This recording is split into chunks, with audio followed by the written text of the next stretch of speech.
კალაძემ შექმნა PR სამსახური საკუთარი, რაშიც ბიუჯეტიდან, ხალხის ფულიდან გამოყო 5.429.900 ლარი.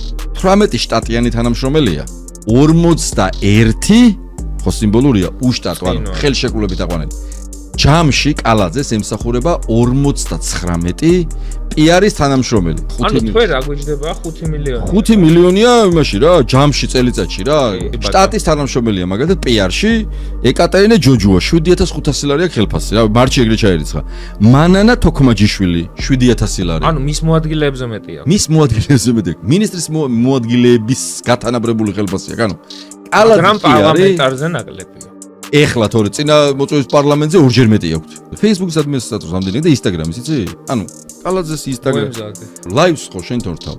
ხო რა თქმა უნდა. ეგ live-ი რო ჩართოს კაცმა რამდენია ხელფასი იცი? ანუ live-ის ჩამრთვას. ხო ადმინისტრატორია live-ზე. Live თითი ღილაკს ანუ ხალხი შტატია ამის. 3800 ლარი ხელფასი. ბაღის მასწავლებელს. ხელფასი 500-700 ლარი და კალაძის Facebook-ის ჩამრთველს Instagram-ზე ვიდეოს ამტვირთავს 3800-5000 ლარი. PR-ის უფროს 10 ჯერ. PR-ის უფროს 7000 ლარი და 8000 ლარამდე ხელფასი.